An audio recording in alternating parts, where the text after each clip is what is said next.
तो मैं आज आपको बताने वाली हूँ price action versus smart money concept. बहुत अच्छे से समझने की कोशिश करिएगा यहाँ पे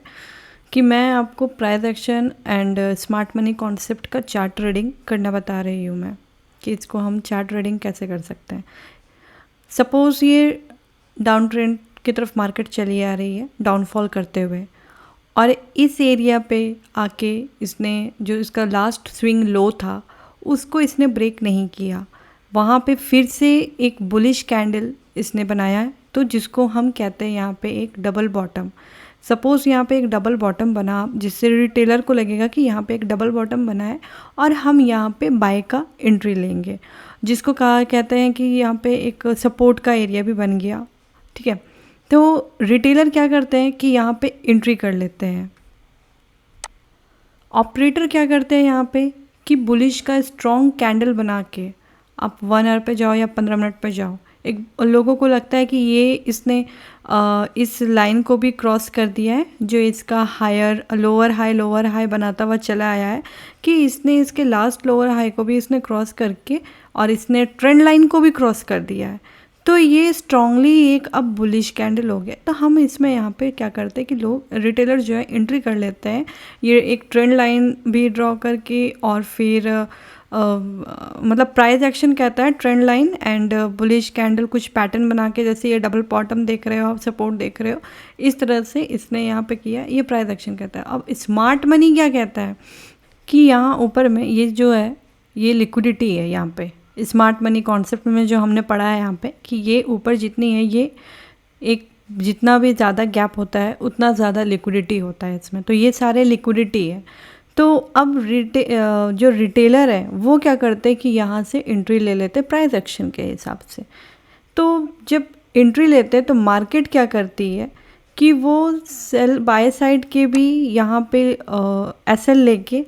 और उसके बाद फिर मार्केट जो है इस तरह से ऊपर जाने लगती है। ये हम देख सकते हैं कि यहाँ से एसएल ले लेती है, और एसएल लेने के बाद इस तरह से ऊपर के लिक्विडिटी लेने जाती है। ठीक है, तो यानी कि ऑपरेटर ने क्या किया, यहाँ पे एक बुलिश कैंडल दिखा के और उसके बाद बाय साइड में बैठा के रिटेलर को उनके एसएल ले ली, और जो सेल साइड के भी थे उनके भी एसएल ले ली। जैसे कि सेल साइड में भी लोग बैठे होंगे डाउन ट्रेंड करने, डाउनफॉल लिखते हुए कि सेल साइड में, तो ये जो नीचे से बाय के लोग बैठे होंगे रिटेलर, उनको भी मतलब उनका भी सेल एसएल गया, और जो ऊपर सेल के साइड बैठे हुए थे उनका भी एसएल गया। तो ऑपरेटर ये करती है, इसलिए लिक्विडिटी लेने के लिए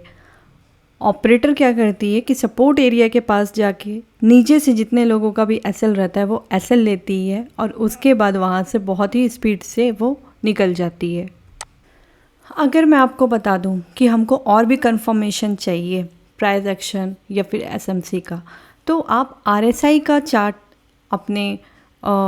ट्रेडिंग व्यू पे लगा के, या फिर आप कहीं पे भी आप अपना आरएसआई का आप अपना इंडिकेटर लगाएं, और उसके बाद आप देखें कि अगर हमारे चार्ट पे अगर डाउनफॉल होता चला आ रहा है और आरएसआई पे वो अप ट्रेंड चल रही है, अब मतलब अप की तरफ है, तो यानी कि कुछ तो गड़बड़ है इसमें, ऑपरेटर यानी गेम कर रहा है। तो ऑपरेटर यहाँ पे क्या करता है कि इसी तरह से आपको एक बुलिश का आपको कैंडल दिखा के, आपको पैटर्न दिखा के, आपको लगता है कि ये अब यहाँ से ट्रेड मिल जाना चाहिए, तो आपको यहाँ पे सबसे पहले आरएसआई देखना चाहिए कि आरएसआई क्या कहता है। तो कंफर्मेशन लेने के लिए या फिर कोई भी ट्रेड लेने के लिए 1 या 2 स्ट्रैटेजी काफ़ी नहीं होती है। आप या तो कभी भी कुछ 2, 4, 5 आपकी जो स्ट्रैटेजी है उनको देखिए, उनको यूज़ करिए,